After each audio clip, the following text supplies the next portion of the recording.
Assalamualaikum warahmatullahi wabarakatuh. Waalaikumsalam warahmatullahi wabarakatuh. Bismillahirrahmanirrahim. Bismillahirrahmanirrahim. Subhanakallahumma Subhanakallah. Rabbana la ilma lana illa ma 'allamtana innaka antal alimul hakim wa tub 'alaina innaka antat tawwabur rahim wa taqabbal minna innaka antas sami'ul 'alim wa 'allimna min ladunka 'ilman nafi'an ya dzal jalali wal ikram. Allahumma aftah lana hikmataka wansur 'alaina rahmataka ya dzal jalali wal ikram. Al-Fatihah.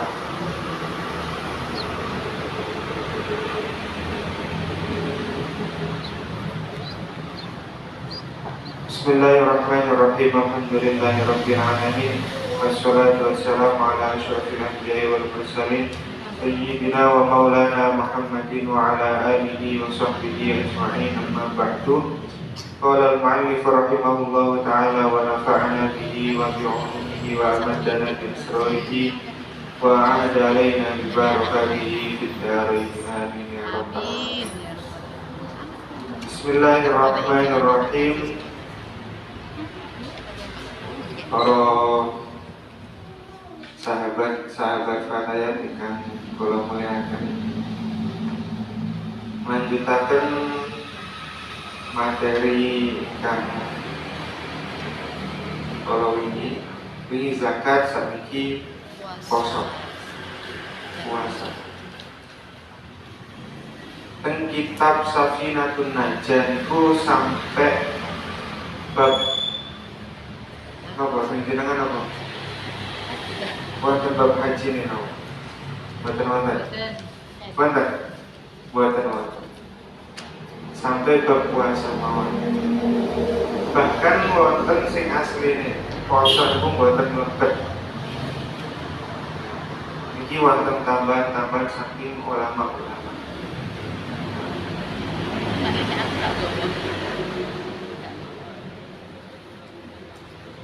Acuane tetap dari kitab Safinatun Najah.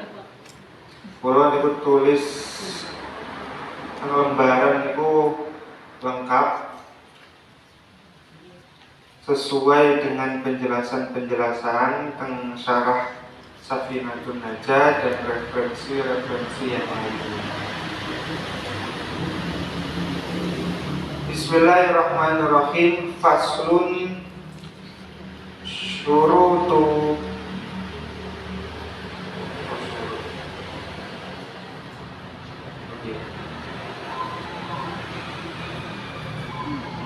faslun yajibu shaum Ramadhan bi ahadi umurin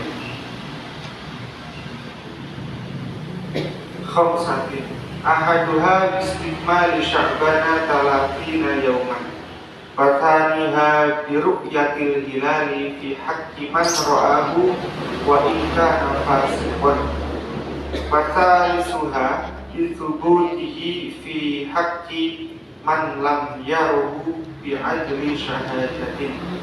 Wa rabi'uha bi ikhbari adli riwayatin mawthuqin bihi sawa'un waqa'a fil qalbi oppositkuhu amma au ghairi ma'fukin bihi in waqa'a fil qalbi sidquhu wa khamisuha bi dhanni dukhuli ramadhana bil ijtihadi fi man ishtabaha alaihi dzalika. Ingkang kula waosaken iku syarat wajibin poso Ramadan. Teng lembaran itu wonten dalil diwajibkan puasa Ramadan. Dan itu saking surat Al-Baqarah ayat 183. Bismillahirrahmanirrahim. Ya ayyuhalladzina amanu kutiba alaikumus syiyamu kama kutiba alal ladzina min qablikum la'allakum tattaqun. Wahai orang-orang yang beriman, diwajibkan atas kamu berpuasa sebagaimana diwajibkan atas orang-orang sebelum kamu agar kamu bertakwa. Dari Al-Quran mriki nerangkan bahwa poso niki sedanten itu bertujuan untuk titik paling akhir atau tujuannya itu untuk agar kita bertakwa. Dan sebelum itu agama sebelum Islam atau orang-orang terdahulu itu sudah berpuasa. Ayatnya nopo gini Bu, kama kutiba alal ladzina min qablikum la'allakum tattaqun. Kama kutiba alal ladzina min qablikum. Jadi orang-orang terdahulu juga sebenarnya berpuasa. Terus puasa niku awalnya kapan? Pensyariatan puasa niku awalnya kapan? Wonten sing ngertos? Kinten-kinten kapan? Kinten-kinten apa? Kinten-kinten kapan? Nabi Musa. Awal pensyariatan puasa. Kamu kan bantu-bantu.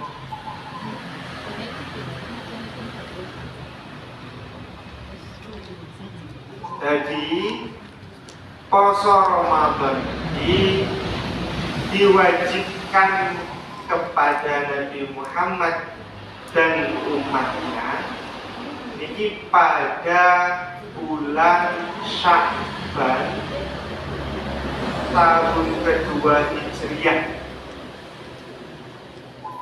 Ini diwajibkannya bulan Sya'ban tahun kedua Hijriah sampai sekarang. Sebelum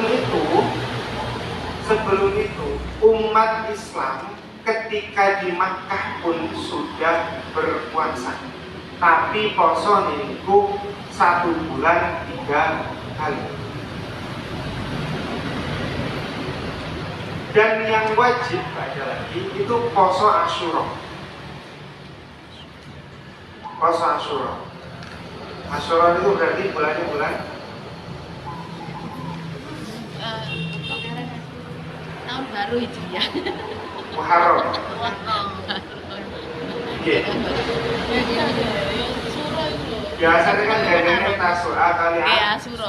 Asyura. Tuh.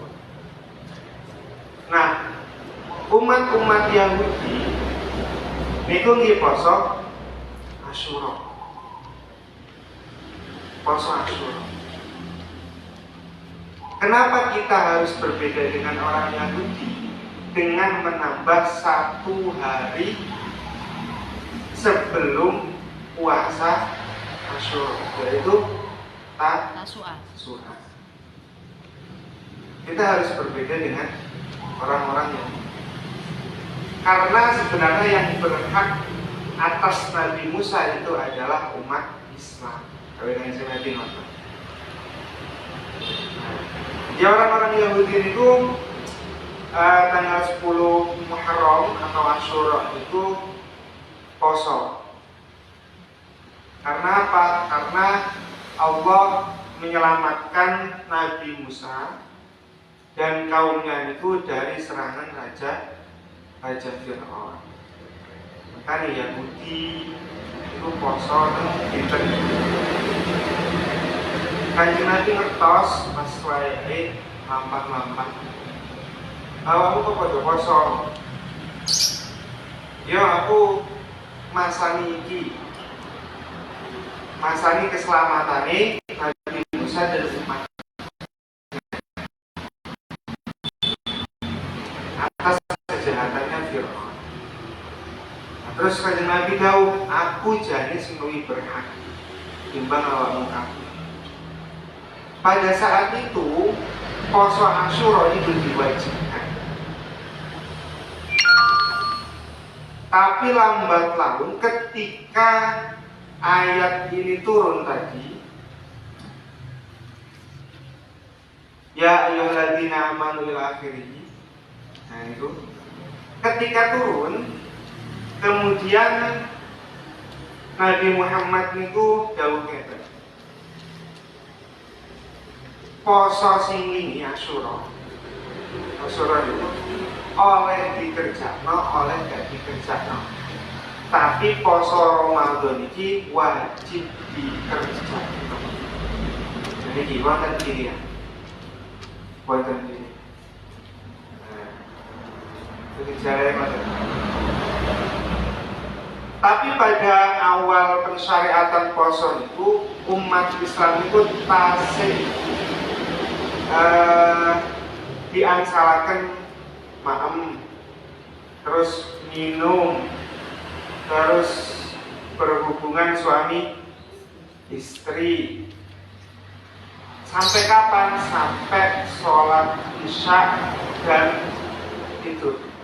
Jadi pada awal-awal pensyariatan poso ini tasik saged milik bayar fidyah langsung apa poso.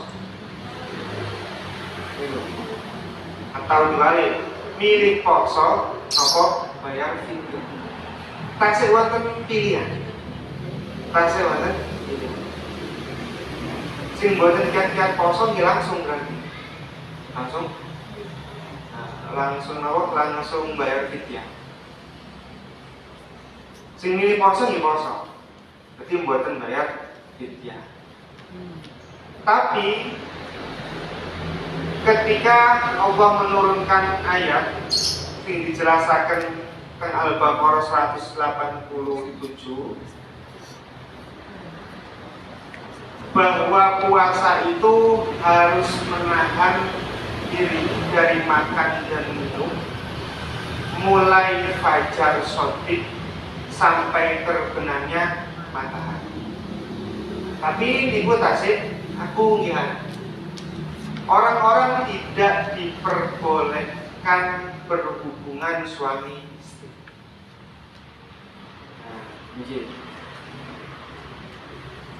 Di berkat adanya Sayyidina Umar. Sayyidina Umar itu kan tiangnya keras nih, keras. Nah, waktu Sayyidina Umar ini saya nopo nek sane iki. Dia rada ngisor banget. Rada ngisor. Aslinya mboten angsal. Tapi agak kepo. Mosok sing ngene gak ora. Posone kan fajar sampai maghrib. Mosok aku duwe bojo terus gak digauli. Yo eman. Terus saya ngerti. Misal kok yang jombang ngono. Hadasipun si Sayyidina Umar ini tahunnya aku poso aku buka awakku ora buka kurma Kokolo. Nah kemudian turun itu ayat sing menjelaskan tentang poso sing agak longgar. Agak longgar itu dalam artian apa? Wonten ketentuan sing jelas bahwasanya puasa itu mulainya dari fajar shadiq sampai guru bisyamsi, sampai terbenamnya matahari. Itu saja. Di luar itu boleh makan, minum, bersentuhan dan lain-lain. Nah, itu. Jadi barokah wonten Sayyidina Umar itu dengan tasik sakit lah berhubungan di malam hari. Tapi kalau di siang hari ini ya jangan. No. Tidak diperbolehkan. Terasa Yesus ini kan no cipung yuk. No. Denda. Nah, Lanjut malih teng lembaran. Hadisnya nopo? Iki.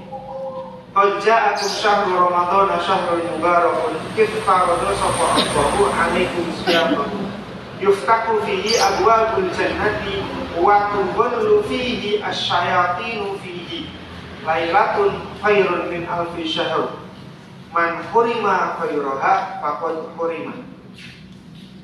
Telah datang kepada kalian bulan yang penuh berkah, diwajibkan kepada kalian ibadah puasa, dibukakan pintu-pintu surga dan ditutuplah pintu-pintu neraka serta setan-setan dibelenggu. Titik. Penjelasan setan-setan dibelenggu ini kadang wonten pertanyaannya kan. Loh, jari ini setan-setan dibelenggu pada bulan puasa. Tetapi kenapa kok banyak orang-orang yang bermaksiat atau orang-orang yang tidak berpuasa atau orang-orang yang tidak sholat tapi poso di bulan Ramadan ini? Kan nggak? Jalannya setan mesti belenggu. Berarti godaan-godaannya otomatis kan buat sakit. Tapi kok kenapa masih ada orang-orang seperti ini? Nah, masalah tiang maksiat, masalah tiang itu boten poso, masalah tiang boten sholat di bulan Ramadan ini, niki sing gudo, sing mempengaruhi ikut nafsu. Karena nafsunya itu telah dilatih oleh setan. Meskipun setan itu dibelenggu, tapi nafsu nih boten. Nah, ini sing nyebabaken niki wau. Iki baca manggi nate dawaken niki teng ngaji Is'af tahun 2012. Sing diputar ulang poso niki. Napa kata? Tuh. Awal-awal kalau mondok itu ngawas Is'af nih. Sampai Jamal ngawas Is'af. Is'af adil iman. Gindrayakan ngoten bahwa yang menggoda kita itu adalah nafsu yang sudah dilatih oleh setan. Maka dari itu meskipun setannya dibelenggu, tapi nafsunya itu masih berkeliaran. Ya tetap saja kita tergoda. Kita marung-marung sopi mawon di wonten setunggal kali itu 10 ya rame. Wonten selambune atau satire nggih. Teng mama ya kada sing kapal. Kan warung kopi teng mriki sifatkan. Apa? Kalau hukumnya orang-orang yang berdagangan di bulan puasa, di siang hari bulan puasa, ini ditafsir. Tafsir itu diperinci. Boleh kalau menyediakan khusus orang yang haid, atau orang yang nifas, atau orang yang sakit, atau orang yang bepergian, atau orang-orang yang diperbolehkan untuk tidak berpuasa. Terus pripun carane? Pengen tetap dodolan. Dodolan mawon mboten napa-napa. Cuman tak ngerti mangke sing tumbas. Kamu poso gak? Sing tumbas yang laki-laki. Sing tumbas laki-laki. Kalau Kristen bisa masuk itu. Misalnya ini yang pinter-pinter Bu.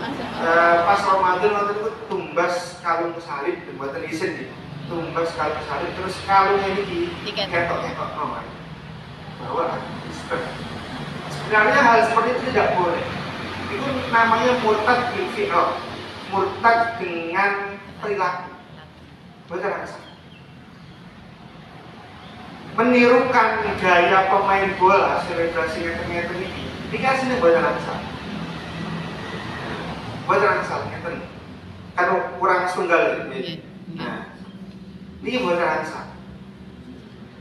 Kalau tumut-tumut begini, nah ini nih. Dia menirukan. Tasawuf boten angsal. Oh, balik-balik. Syarat wajib puasa. Syarat wajib puasa niku penjelasannya perkara di luar puasa yang menyebabkan wajibnya puasa. Ini kata-kata di bingung banget. Syarat wajib puasa adalah perkara di luar puasa yang menyebabkan wajibnya puasa. Seperti sholat. Berarti syarat wajibnya sholat itu perkara di luar sholat yang menyebabkan wajibnya sholat. Nopo Islam. Berarti tiang kafir atau non muslim itu buatan wajib. Bagi mereka yang tidak beragama Islam tidak diwajibkan puasa. Bila ia masuk Islam maka tidak wajib mengqadha puasanya yang telah lalu. Karena setiap orang yang masuk Islam diampuni dosa-dosanya yang telah lalu. Ini perumpamaan orang yang mualaf, orang yang masuk Islam itu diumpamakan sebagaimana bayi yang baru saja lahir, tidak mempunyai dosa sama sekali. Contoh jadi babuzer, dengan kertas jadi babuzer nih, mentalis atau tukang sulap, sien tukang sulap saat ini peneren yang bisa pegang. Ini celaknya sampai begini yuk. Niku kan mualaf. Sebelumnya itu Kristen atau Kristen Protestan.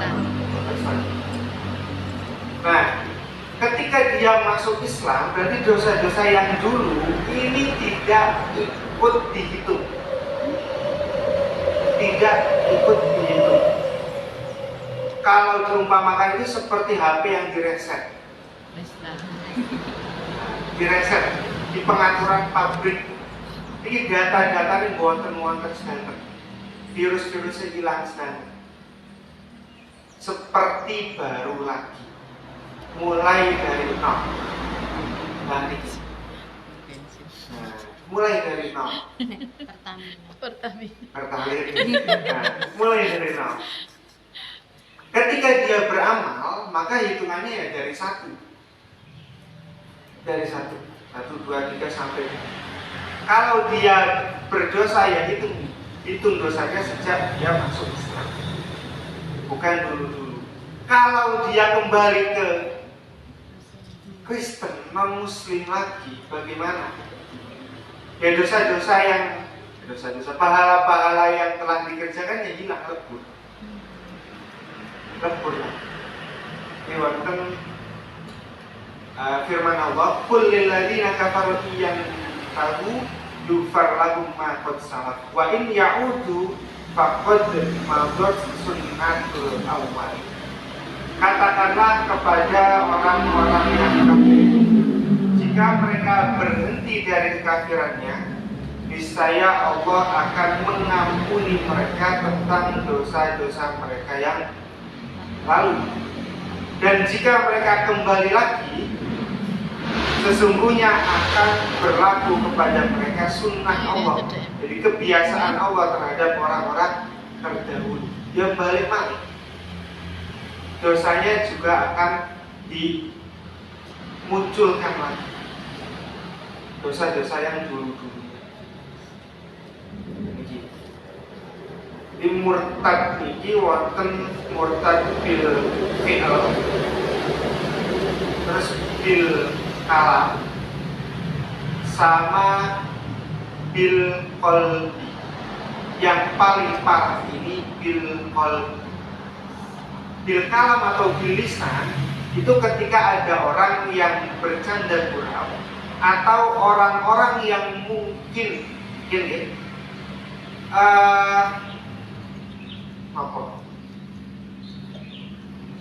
ya sekedar ngobrol dengan orang, ngomong contoh kalau contoh apa?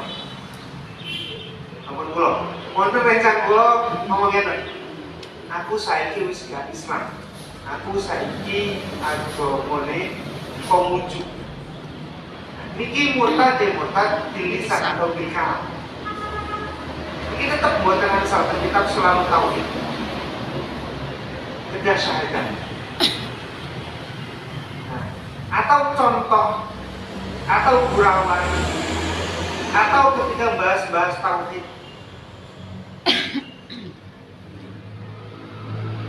Kalau bil fiqh atau ya bil jawari niku dengan cara mencontohkan seperti tadi atau mencontoh doanya agama orang lain atau mencontoh sesuatu yang merupakan identitas dari agama lain selain Islam. Itu bil fiqh, murtadnya bil. Yang paling parah yang terakhir bil qalbi, dengan hatinya. Kalau hatinya itu sudah tidak Islam lagi, sudah tidak percaya Allah lagi, sudah tidak percaya Nabi Muhammad lagi, ini sudah otomatis tidak bisa dimaafkan. Ya sudah keluar. Kalau masih bil lisan sama bil fi'l, ini masih bisa dimaafkan. Ada yang ngomong seperti itu. Tapi kalau sudah dengan hati, keyakinannya sudah pindah, ya sudah. Allahu Akbar. Termasuk dari kemurtadan lagi nih, Bu. Ini masalah tauhid dikedah ngatos-ngatos. Salah setunggalipun tidak mempercayai satu huruf dari Al-Quran. Ini termasuk murtad. Misal, jenengan boten seneng teng Yasin wal Qur'anil Hakim. Misal boten wonten mimit. Karena jenengan misal boten seneng huruf mim. Wal Qur'anil Hakim. Berarti mimit dihilangi, hakim. Mimit dihilangi. Aku gak seneng mim atau diganti nun, hakim. Jeneng nyumbung kan macam-macam gitu. Jeneng macam-macam. Terus uang ini kenapa nih? Aku gak seneng mim. Nang surat Yasin ini atau nang ayat keloro ini. Ganti nunnya lah. Nah, orang yang seperti ini sudah murtad karena tidak mempercayai kalam Allah. Atau macam lain, contoh orang yang tidak mempercayai satu dari sekian banyak malaikat. Misal malaikat Jibril, karena sekarang mungkin sudah nganggur. Jadi kan malaikat Jibril itu aminul wahyi dan dipercaya untuk membagi wahyu, memberikan wahyu, menyampaikan wahyu. Karena Nabi Muhammad telah purna, selesai, nganggur. Terus dengan boten senang. Mosok malaikat nganggur, gak seneng. Yes, si jini gak usah dianggap langsung aja. Jibril nikahin, langsung nikahin. Nikahin itu tugasnya apa, Bu? Membagi rezeki dan hujah. Rezeki dan hujah. Nah, karena dengan senang mudah-mudahan, senang mudah-mudahan, maka senengnya tentang malaikat iki mawon. Michael. Jibril kan? Gabriel. Jibril buatan senang. Jangan buat teranggap sebagai malaikat itu kayak makhluk biasa. Ini termasuk murtad. Jadi kata macam-macam yang murtad itu. Syarat yang nomor 2 itu balik. Ukuran balik Bagi laki-laki keluar mani dari kemaluannya, baik dalam keadaan tidur atau terjaga itu sadar. Sedangkan bagi perempuan sudah keluar darah haid. Dan bagi yang belum keluar mani dan haid, maka batas minimal dikatakan balik itu umur 15 tahun. Mungkin kalau sekarang di riset lagi, diteliti lagi, mungkin umurnya itu sudah menurun, bukan lagi 15 tahun, bahkan 10 tahun ini sudah. Karena patokan umur tiap tahun ini masa pubernya anak-anak itu berbeda. Masa pubernya anak-anak pegunungan sama anak-anak perkotaan ini juga berbeda. Terus pemikirannya orang-orang gunung, orang-orang pegunungan dengan orang-orang kota juga berbeda. Orang-orang pegunungan biasanya lingkungannya itu masih aman. Kalau perkotaan ini kan ngertos biasa gitu, tontonannya sudah itu, pergaulannya sudah itu, kafe ini pun gitu, buatan keren hitung saya ini, buatan keren hitung. Maka dari ini berbeda antara pemikiran orang-orang yang ada di gunung dan orang-orang yang ada di perkotaan. Baliknya pun ini mempengaruhi. Bisa jadi atau seringkali orang-orang perkotaan ini jauh lebih cepat timbang orang-orang yang ada di pegunungan. Karena ini faktor pikirannya itu. Bisa jadi sekarang 10 tahun. Karena produk fikih itu produk istiqra', produk penelitian. Itu kan Imam Syafi'i itu kan merumuskan produk-produk haidnya. Itu kan berdasarkan istiqra'nya Imam Syafi'i. Penelitiannya Imam Syafi'i. Imam Syafi'i meneliti tiang-tiang terpasar. Kita ngerti tentang darah dan macam-macam warnanya, macam-macam sifatnya, dan bagaimana ketika keluar itu rasanya bagaimana. Ini produk istiqrah. Maka dari itu banyak ulama-ulama perempuan yang menggaungkan bahwa apakah tidak ada hukum yang memanusiakan perempuan. Boleh didoktrinkan kali Bu Iif. Nah, apakah tidak ada produk fikih, produk hukum yang memanusiakan perempuan? Boleh diberi gambaran oleh Bu Iif itu ketika orang perempuan atau ketika perempuan istihadah itu kan benar-benar tidak di apa bahasanya, ditutup, ngerti ya? Benar-benar tidak ditutup, karena dia kan masih wajib sholat,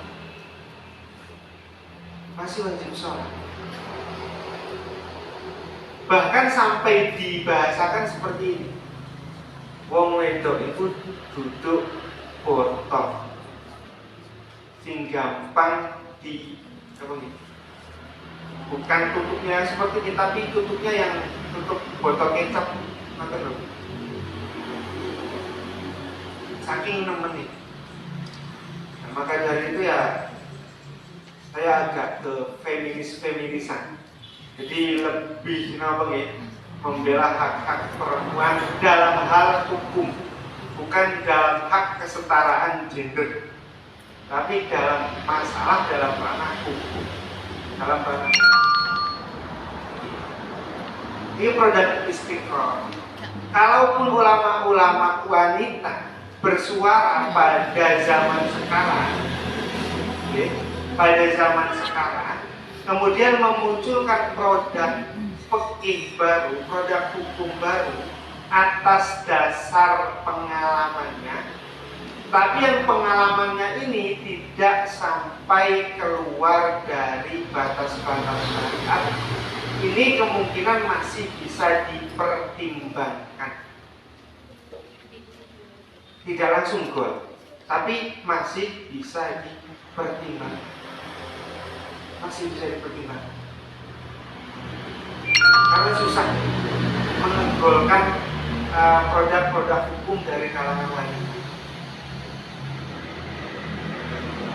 Produknya laki-laki, tapi objek hukumnya, tapi sasaran hukumnya itu perempuan. Jadi cocok aku buat ini. Secara jenengan sebagai pelaku atau ya yang punya pengalaman, sedangkan produknya itu hasilnya dari laki-laki, yaitu Imam Syafi'i, yang tidak pernah merasakan haid, yang tidak pernah merasakan nifas. Ini kan kata mboten cocok ya, asli nih loh, asli nih. Aslinya uang. Nah, tuh. Terus mukalaf. Mukalaf itu orang yang dikenai beban syariat. Ki Muhammad Jawad Bughniyah mengatakan dalam kitab Al-Fiqhu ala Madhabil Khamsah, yang termasuk mukalaf adalah orang yang sudah balik dan berangkat. Jadi wonten syarat-syarat tertentu orang bisa dikatakan sudah mukalaf. Yaitu poin A, dapat memahami dalil atas beban yang ditanggung atau diperintahkan, baik itu berupa nas Al-Quran atau sunnah, atau baik itu secara mandiri maupun melalui perantara orang lain. Dalam artian kita itu tahu diwajibkannya puasa, tahu diwajibkannya sholat, tahu diwajibkannya zakat, itu atas dasar nas Al-Quran atau hadis atau perkataan ulama-ulama. Niku. Wonten misal ulama niku dawuh bahwa poso niku diwajibkan pada bulan Ramadan. Iki, jenengan kertose saking ulama. Ngeten iki nggih termasuk sebagai orang yang mukalaf. Jadi jenengan paham, jadi kita semua itu paham bahwasanya puasa itu wajib. Karena lain pun di saking perkataannya ulama. Misal wonten tiyang kok bener-bener awam, boten saged maos Al-Qur'an, boten saged maos ABCD, boten saged apa malih, kata boten saged dewe. Tapi tiyang itu manut kali ulama. Ini namanya itu orang yang terkena taklif lewat ulama, terkena beban hukumnya ini lewat perkataan ulama. Dia tahu ajaran-ajaran Islamnya itu dari ulama, bahwa sholat itu wajib, puasa itu wajib, ini dari ulama. Tadi di komputer itu saking pundi, buatan saking ulama. Masa bisa masa dari komputer itu bisa membaca Al-Quran kemudian memaknai sendiri, atau membaca tafsirnya, atau membaca hadis, membaca syarahnya, penjelasannya, kan tidak mungkin.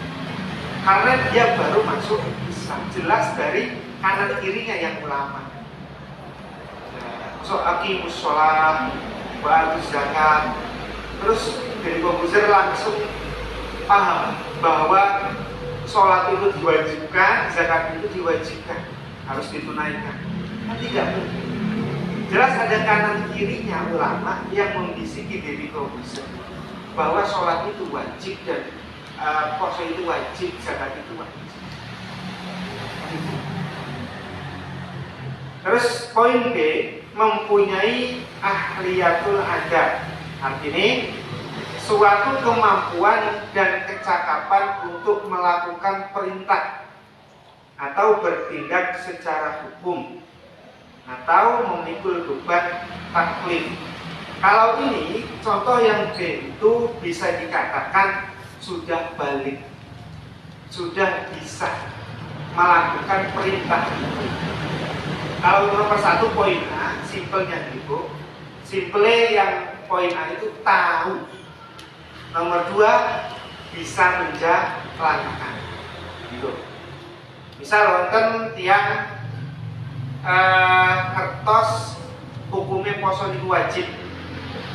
Terus dia sanggup untuk berpuasa. Nah, orang itu berarti terkena taklif puasa, terkena beban hukum puasa.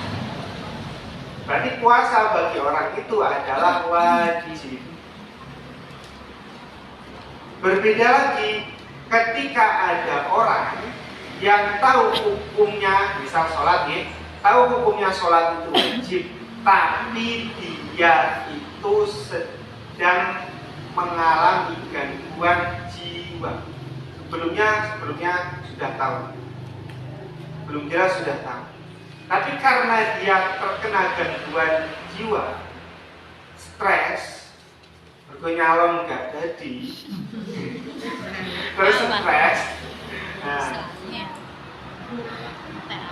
pokoknya stres sampai di stres, sampai nembuli-nembuli nambah jas. Memang bayangannya kan gak jas, ternyata kok boten. Nah, dia ketika gila ini tidak diwajibkan untuk sholat. Atau orang yang tidur, pas dia bangun, dia itu kan orang yang tahu bahwa hukum sholat itu adalah wajib. Tapi ketika tidur, dia tidak bisa mengingat-ingat. Nah, maksud film itu sakit ingat-ingat buatan, betul saya. Kecuali Kanjeng Nabi ini kok peripate mawon kan sare, tapi akhirnya boten. Makanya Kanjeng Nabi itu ketika bangun dari tidur itu pernah langsung sholat, boten wudu. Jangan disamakan dengan kita. Kita itu tidur matanya, buka hati tidur. Jangan tiru kamu. Bahkan hatinya dulu yang tidur, terus matanya. Gak tangi-tangi. Dengan jelas juga. Itu masalah mukalaf, ben ngertos apa nih? Kalau jabarkan satu persatu ini supaya tahu semua, supaya ada bedanya antara orang yang ngaji dan tidak ngaji. Jadi kita ngerti balik ini nopo gitu. Wonten catatan ini mukalaf bikin nopo gitu wonten catatan. Kadang tiang-tiang kangen kados kula ataupun rencang-rencang kula iki ditangeti mukalaf iki mboten kertos. Apa definisi mukalaf? Ya pokoknya diwajibno poso ya aku poso itu mukalaf. Atau bingung membedakan antara tamyiz dan mukalaf.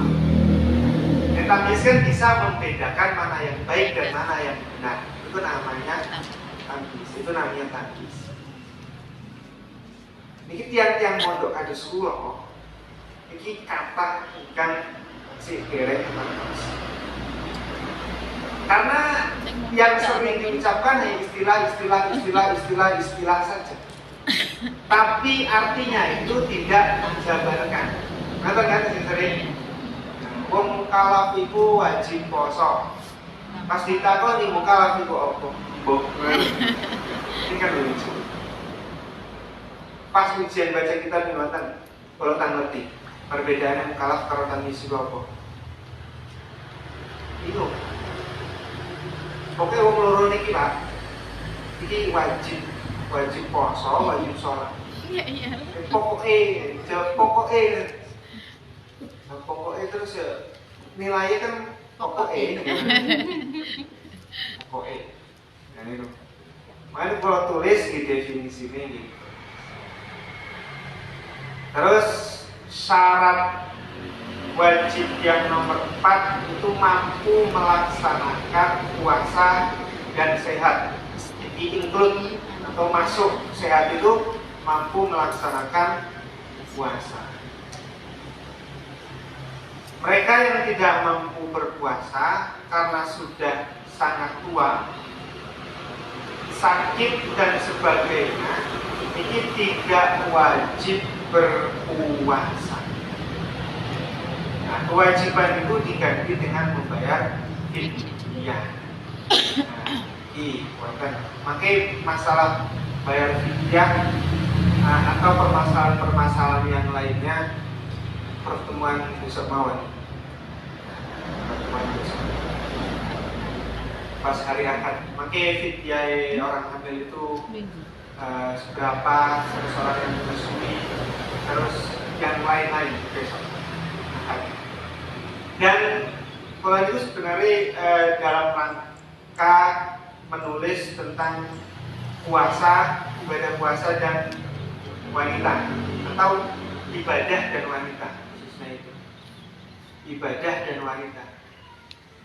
Karena orang-orang yang haid dan nifas ketika bulan Ramadan, niki yang tidak tahu itu bingung mau ibadah apa selain berpuasa. Maka dari itu saya berusaha menulis nih, wanita dan ibadah. Jadi ketika haid itu sebenarnya ibadah-ibadah apa saja yang bisa dilakukan. Atau ketika puasa seperti ini, ibadah-ibadah apa saja yang bisa dilakukan. Mampu melaksanakan puasa dan sehat. Wonten keterangan sing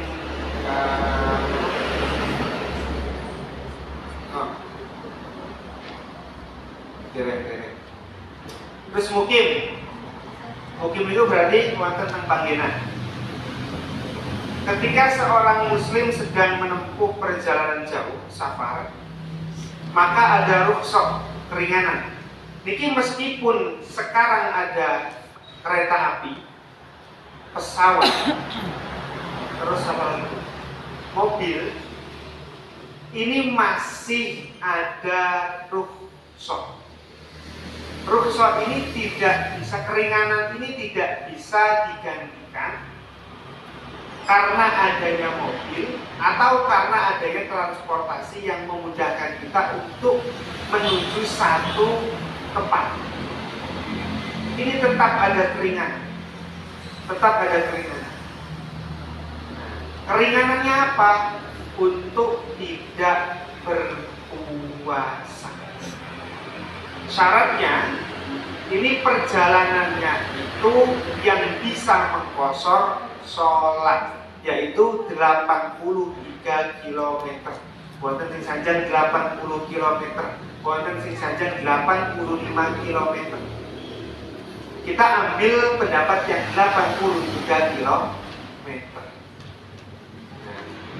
Berarti perjalanan dari mana sampai mana?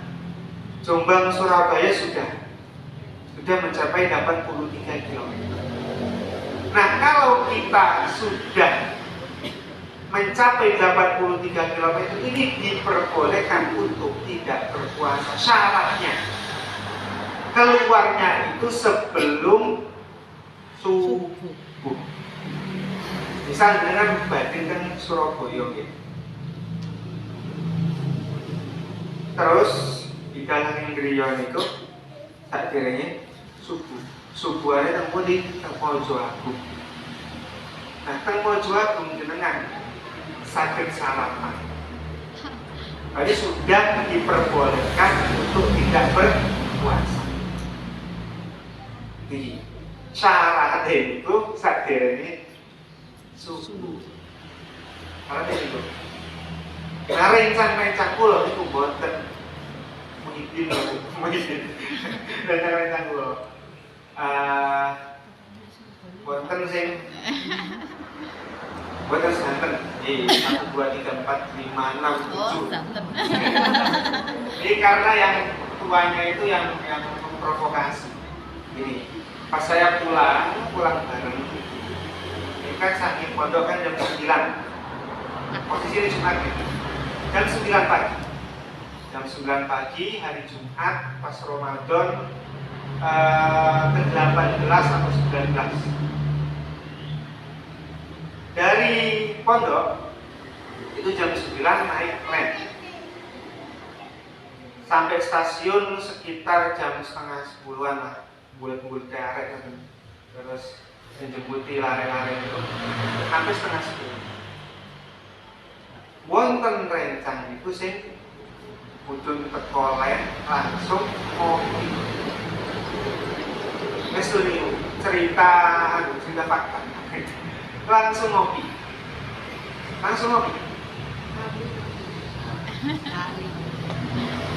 Sing dipahami itu safare mawon, bahwa orang yang safar itu boleh tidak berpuasa, tapi syarat-syarat boten diperhatikan, makanya salah. Tapi ternyata tidak mungkin saja. Ada anak dari Tebuiron malah lucu, kasih tenglen loh, kasih gandol kan ini. Nah, pun makan Citato kasih tenglen kali ngerti. Pemahamannya masih seperti itu, atau mungkin kitabnya itu belum sampai penjelasannya, baru matanya saja dia sudah mengamalkan yang itu. Memang kalau di takribnya itu seperti itu, orang yang safar itu boleh tidak berpuasa. Tapi ternyata yang mengamalkan yang tidak berpuasa tadi, teman saya itu sudah mondok 4 tahun. Ya lumayan kan Bu? 4 tahun. Masa nggak tahu syarat-syarat itu? Terus pas Jumat, ini sebenarnya kan wajib Jumatan. Kalau mau tidak Jumatan, maka safarnya atau bepergiannya sebelum subuh juga. Dan ini wonten rekan pulau Mali, sepantara pulau Sinian itu akan sekolah ini itu kitab tok. Kalau kan bodoh kitab setengah-setengah. Kalau setengah-setengah. Sini di kitabnya paling berapa persen lah? Apa umumnya? Maturi ya kan? Wis gak usah Jumatan. Islam itu gampang kok. Kalau diri itu safar, wong musafir, lagi perjalanan.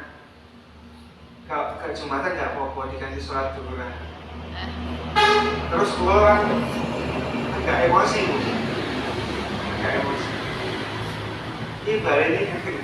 Iya balik. Awak dulu itu santai. Islam itu mudah. Yang paling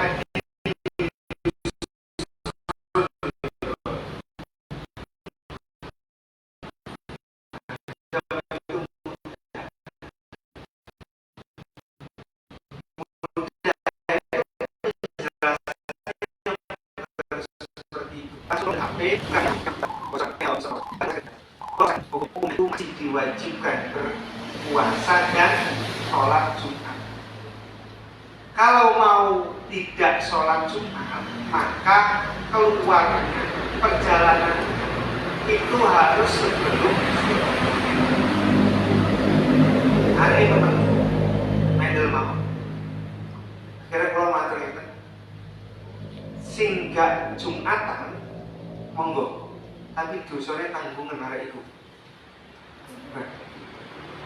Nek pengen gak dosa, ayo Jumatan kawan.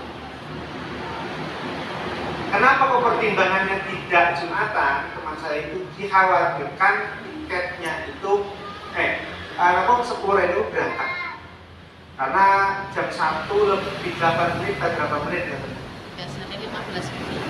Kalau di Masjid Agung itu kan rame gitu, sholat Jumat. Nah khawatir lari-lari itu. Akhirnya saya pasang dadan gitu. Gampang, masalah tiket gampang. Pokoknya sholat di situ. Akhirnya sholat bareng-bareng. Sholat dengan kalau ningali jam ketar-ketir kan mau sore. Ini 20 kalau bayar danten Antoni tenor. Nah, tapi gitu, nah, karena kita itu melakukan kewajiban itu sholat Jumat ternyata dimudahkan. Ternyata seniman itu Pak Harun Hikam, Pak Asharun Nur. Kali sebut bagi Pak Harun. Cepet. Terus lari-lari tak kengken ngadeg langsung sholat asar. Jadi dijamak takdim. Langsung sholat beres. Dilalah kok arek sing napa gak usah sholat Jumat kengken wonten melok. Gak pengen nanggung beban.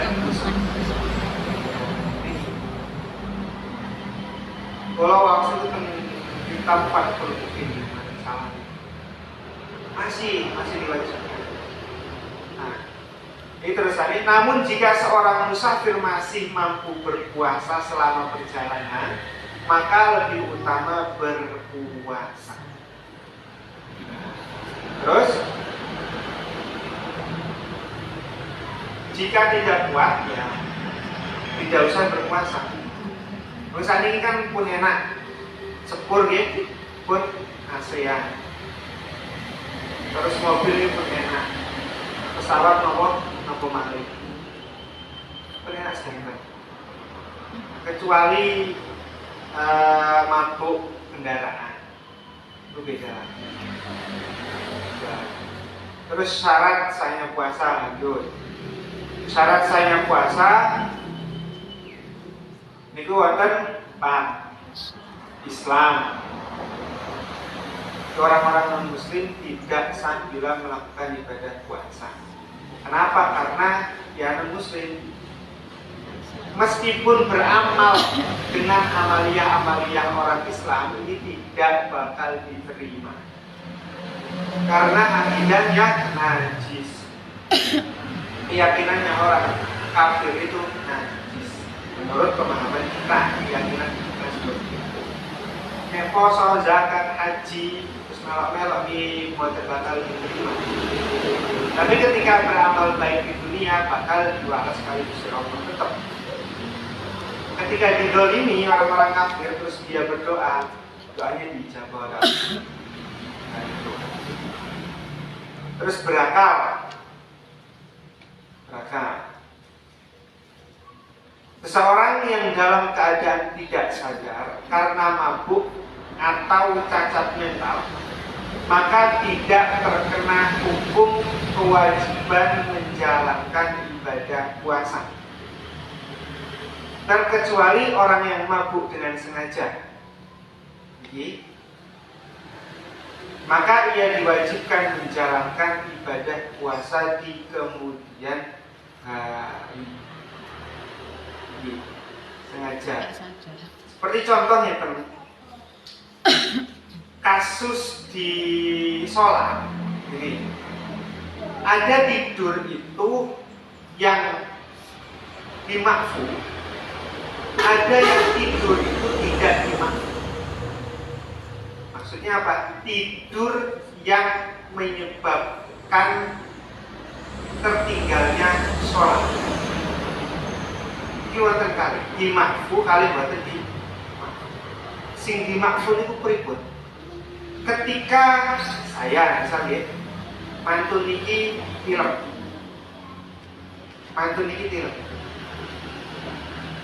Nah, tidurnya saya ini biasanya kalau siang setengah jam.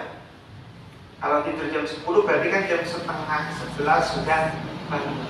Kok dilarang tangi ini jam kali. Terus buat terwonten sing buka. Ini tidur saya yang seperti ini tidak apa-apa atau dimaafkan, tidak berdosa. Tapi sholat Jumat itu tetap diganti kali sholat duhur. Jadi, atau jangan sholat Jumat, sholat Isya. Sholat Isya.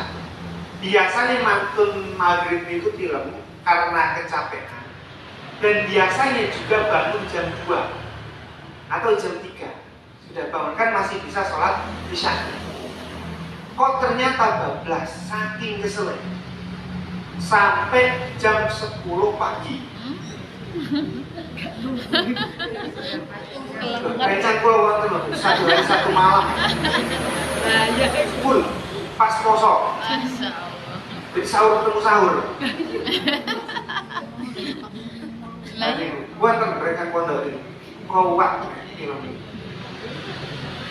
Nah kalau seperti itu maka dimaksud.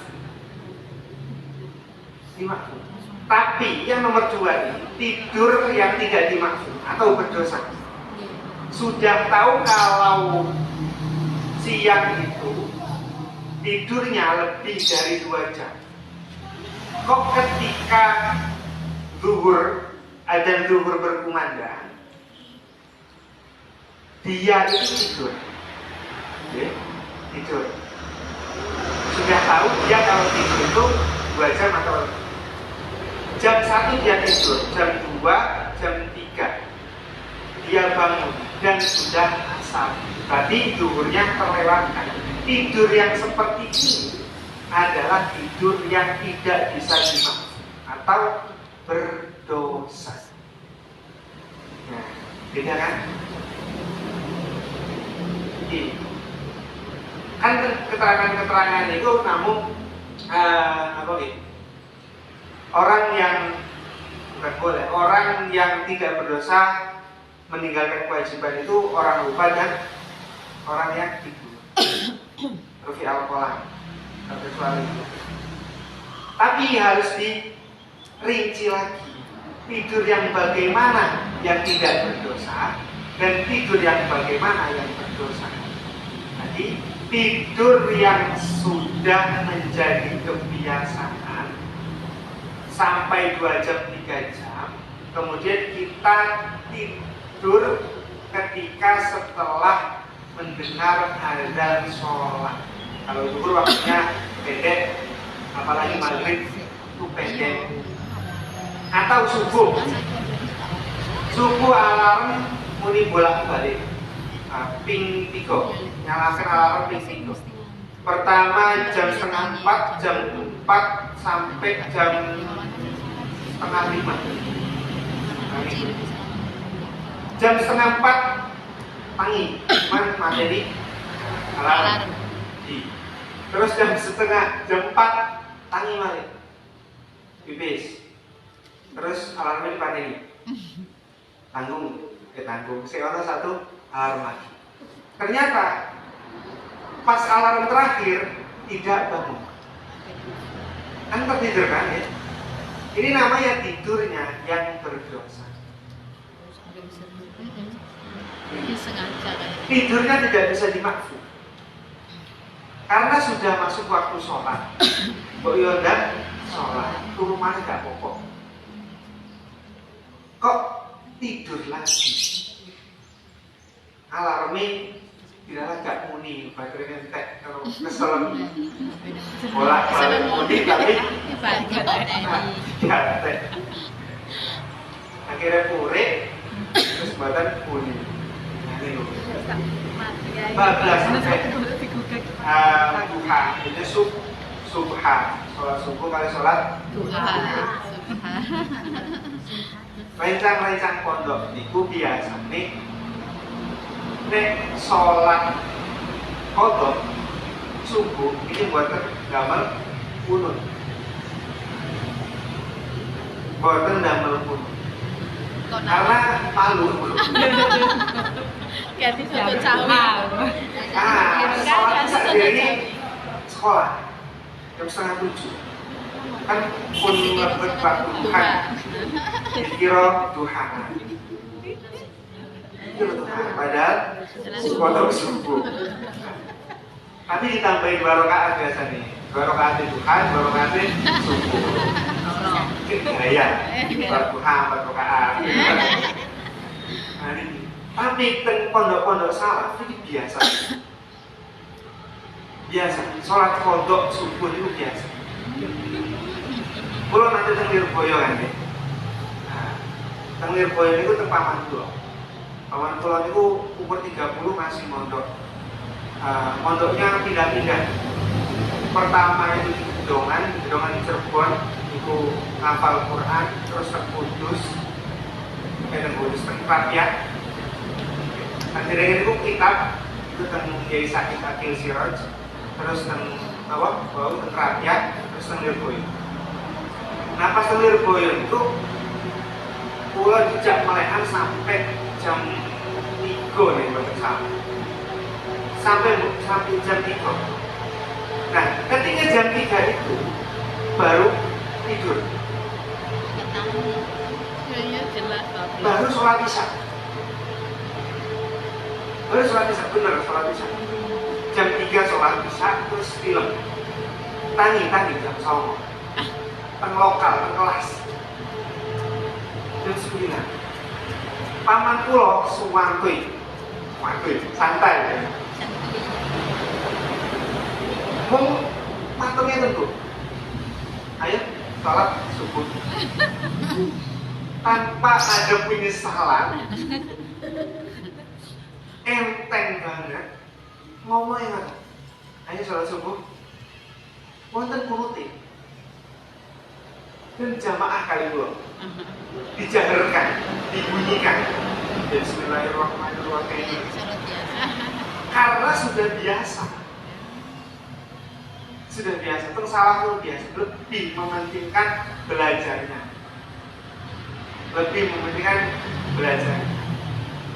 Jadi di sana itu kalau di Indo ya, kalau tidak diniyak ini ditakzir, kalau tidak sholat tidak takzir.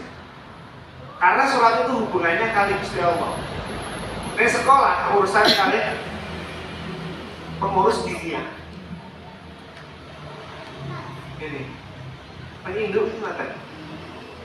Jadi sholatnya ya waktu telung waktu, rong waktu sekarang kaku.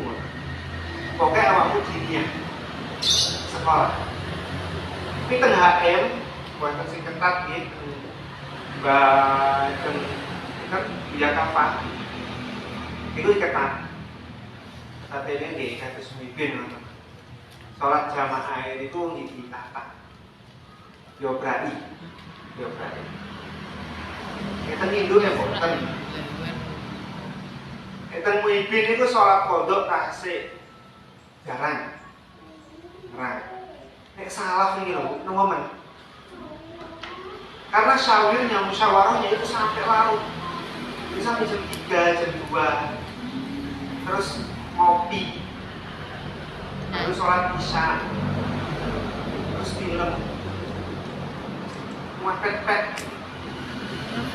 Atau sekalian wudhu isya digawe dulu subuh. Isya soalnya mepet. Isya jam 3:30. Pas wae imsak nembe sholat isya. Kan imsak kan 10 menit sebelum waktu subuh kan gitu. Nah, berarti wudhu itu tasik wonten karena sholat subuh. Jadi boten laminahan, boten batal, tapi karena waktunya yang cepat dan singkat jadi bisa ditahan. Nah ulama-ulama sini kan memang isyaknya itu di awal waktu dan ihya'ul lail menghidupkan malam, bukan qiyamul lail, menghidupkan malam dengan sholat atau belajar sampai subuh dari waktu isya yang sebenarnya yang awal waktu sampai subuh. Ini wudhunya tidak batal. Kalau zaman sekarang, zaman saya, ini 3:30 baru sholat isya, terus jam 4 baru sholat subuh. Ini setengah jam ngempet buat nentut kan gampang.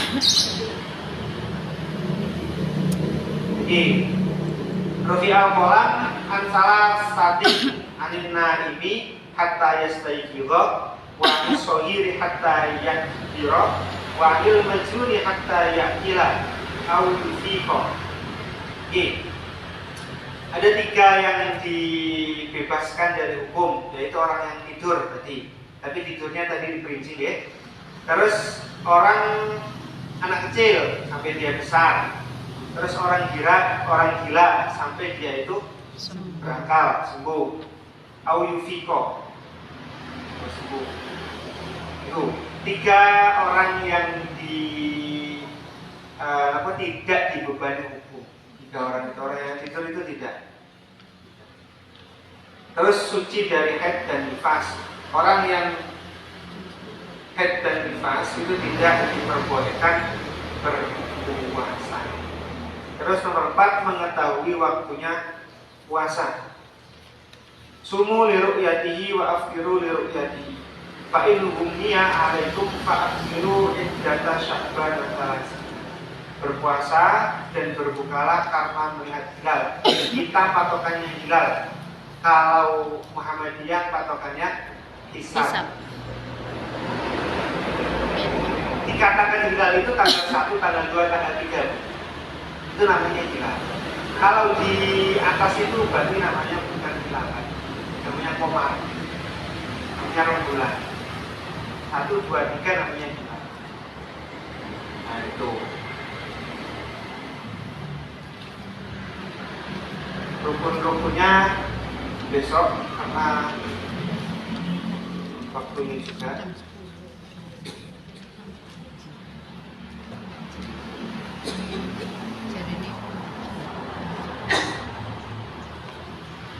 Ustaz mau tanya, kalau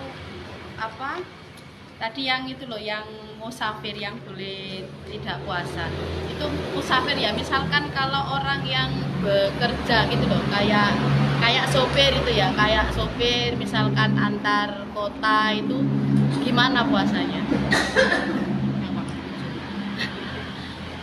Orang-orang yang bekerja menjadi supir truk atau supir bis atau supir antar kota ini masih diwajibkan berpuasa, masih diwajibkan berpuasa, tapi mendapatkan keringanan atau mendapatkan keringanan.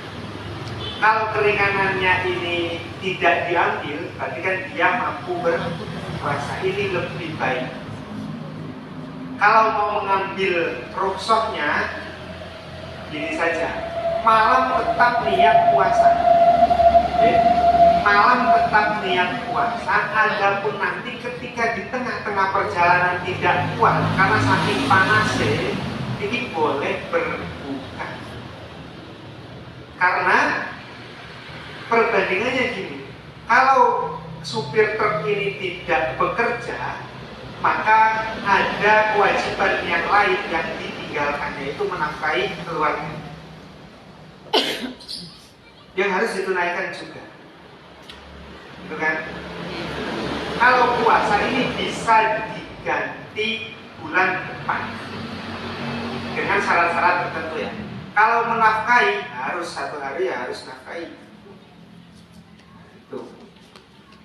Maka diperbolehkan, tapi syaratnya tadi malamnya itu tetap niat. Jangan sampai tidak niat. Berdosa. Kalau sudah niat, aku menikah dengan Surabaya ya, kalau usahanya atau niatnya aku menikah kosong, ini sudah berdosa, jadi niat. Nah, jadi sama berdosa. Jadi niatnya tetap berpuasa, bukan niat untuk tidak berpuasa. Tetap.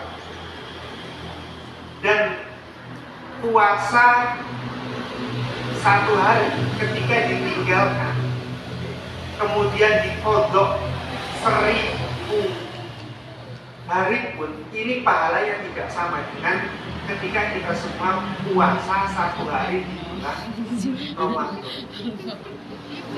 Pahalanya dibuatkan net, apa kewajibannya itu sanggup ditutupi.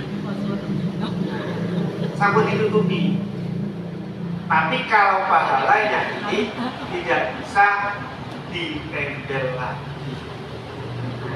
Kayak sholat juga seperti itu.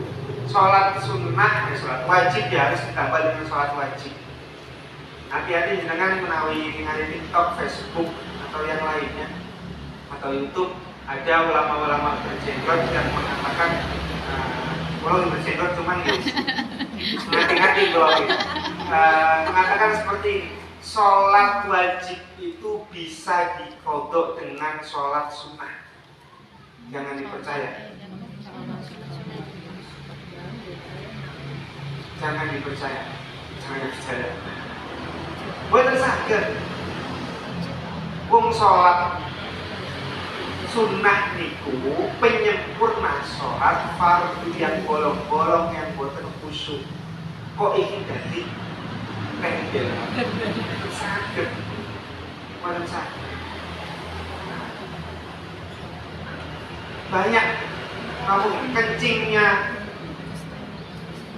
apa namanya kucing ini tidak najis.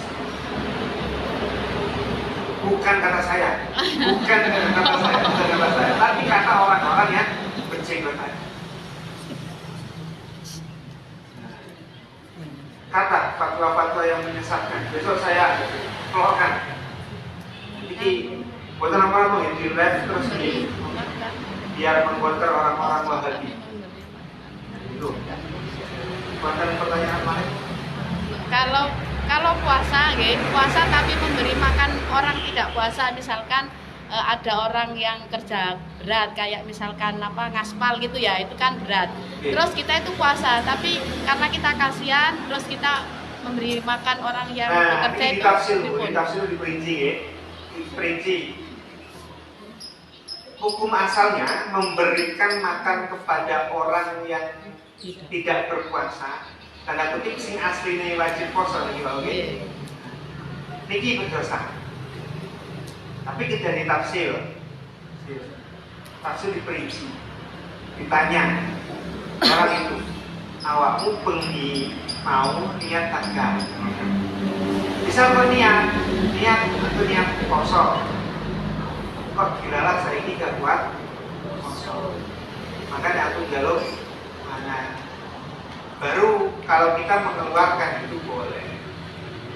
Atau kadang menawi bagi sodako macam itu ditulis mawon, siapapun yang tidak puasa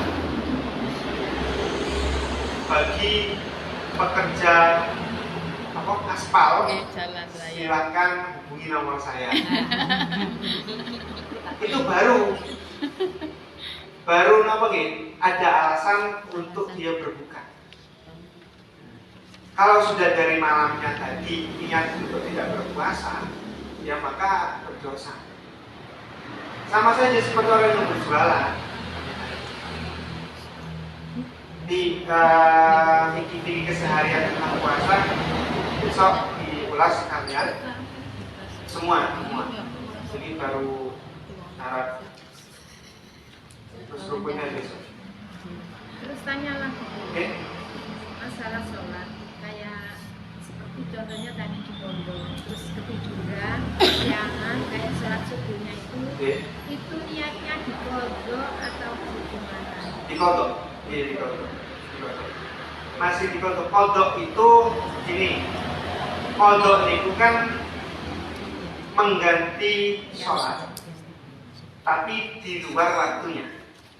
Yeah. Dan waktu kodok itu harus secepatnya. Nah, ketika ingat atau ketika bangun langsung kodok, tapi wudurin, mau langsung kodok gitu. Nah, wudurin. Ketika ingat harus wudu langsung sholat kodok. Satu, ada yang seperti itu. Ada yang nomor dua, boleh dikodok sampai misal subuh sampai subuh lagi. Ada yang dibolehkan. Ada yang nomor tiga, sampai mati. Nggak ingat. Nggak ada batasan. Tapi kan kita pikir siapapun yang mengkodok sholat subuh, sholat subuh sampai matahari terbit itu berdosa besar.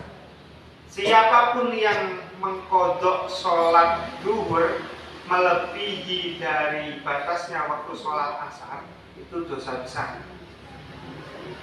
Begitupun sholat maghrib.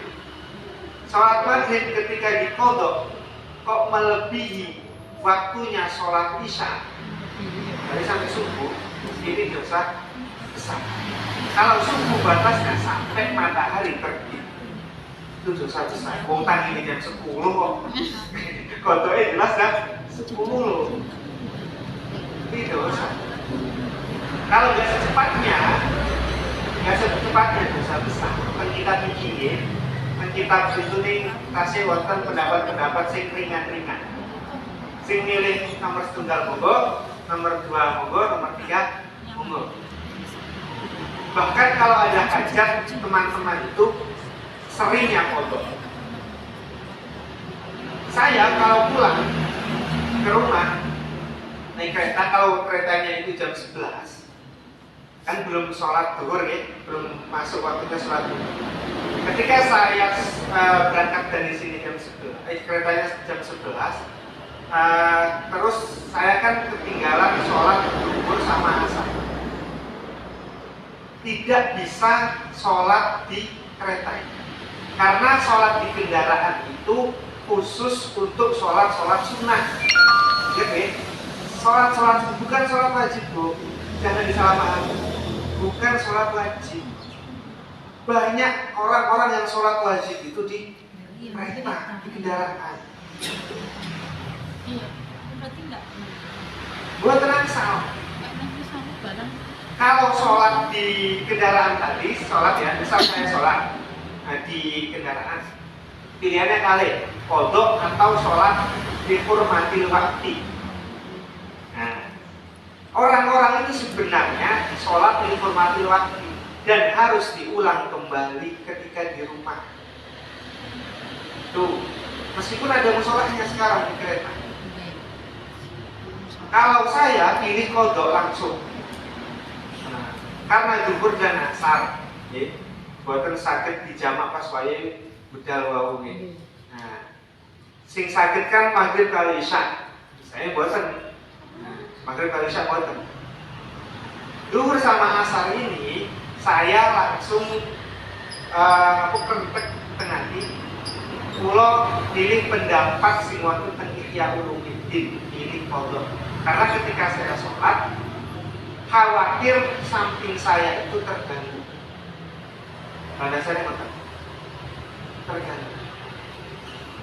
Kalau saya wonten pengalaman, wonten tiang-tiang berjenggot ngoten itu sak gerbong sholat raweh. Sholat raweh di gerbong. Kira untuk sampel. Beneran. Terus orang-orang yang ya belum jangkep ilmu agama, itu juga sholatnya tidak diulangi ketika di rumah. Kalau sholatnya di kapal yang berhenti atau kereta api yang berhenti, ini nggak apa-apa. Nah, ini kan meskipun kereta api apa nih lurus kadang lurus gitu, tapi kan buat nyerong-nyerongin gitu. Kecuali jenengan maju kompas terus gitu arah kiblat. Terus nyerong-nyerong. Ya. Kapal itu mah Bu. Ya. Tapi ada arah kiblat biasanya kalau di kapal itu kan arah kiblat gitu. Arah kiblatnya tempelan gitu berarti ikut kapal. Lah nggih. Nah, kalau di kapal kan enak nggih, wonten kompasnya. Nah, misal di kapal nih. Kompasnya kan minggir-minggirnya tuh. Misal kiblatnya ngene nggih. Terus kompasnya ngene. Kalau otomatis kendalinya Ya. mengikuti. Kalau di kapal seperti itu. Terus sampai putar balik di buatan mana? Nah, sampai sekarang kan? Kejalanan. Kalau sholat di kapal harus seperti itu. Biar sah. Ini pendapat yang mengesahkan sholat di kapal harus sesuai dengan arah kiblat atau min jihati kiblatnya. Tuh.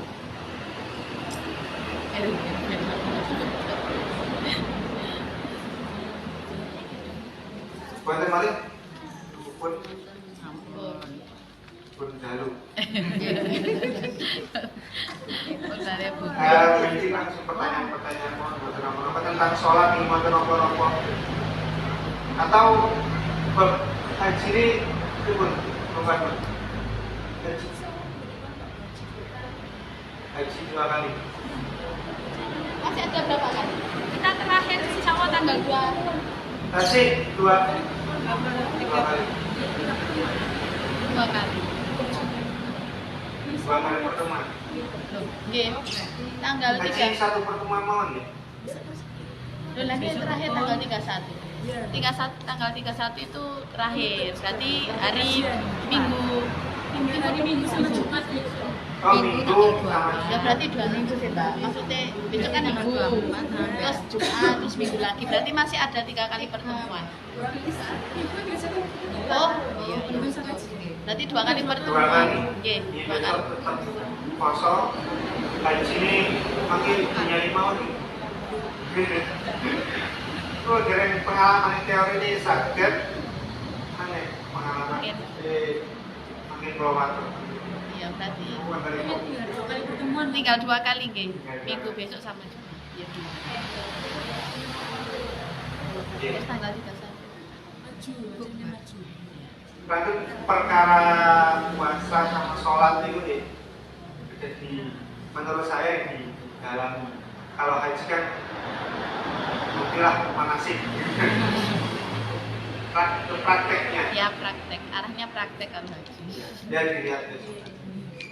Lihat waktu. Bismillahirrahmanirrahim. Rabbi fa'fa'na ببركتهم واهدنا الحسنى بحرمتهم وأمتنا في طريقتهم ومعافاتهم من الفتن رب فانفعنا ببركتهم واهدنا الحسنى بحرمتهم وأمتنا في طريقتهم ومعافاتهم من الفتن رب فانفعنا ببركتهم واهدنا الحسنى بحرمتهم وأمتنا في طريقتهم ومعافاتهم من الفتن Bismillahirrahmanirrahim. Allahumma inni astaghfiruka ma 'allamtani farzuqhu ilayya 'inda hajati ilayhi wa la tunsini ya rabbal alamin. Allahumma inni astaghfiruka ma 'allamtani farzuqhu ilayya 'inda hajati ilayhi wa la tunsini ya rabbal alamin. Allahumma inni astaghfiruka ma 'allamtani farzuqhu ilayya 'inda hajati ilayhi wa la tunsini ya rabbal alamin. Wassalamualaikum warahmatullahi wabarakatuh. Waalaikumsalam warahmatullahi wabarakatuh.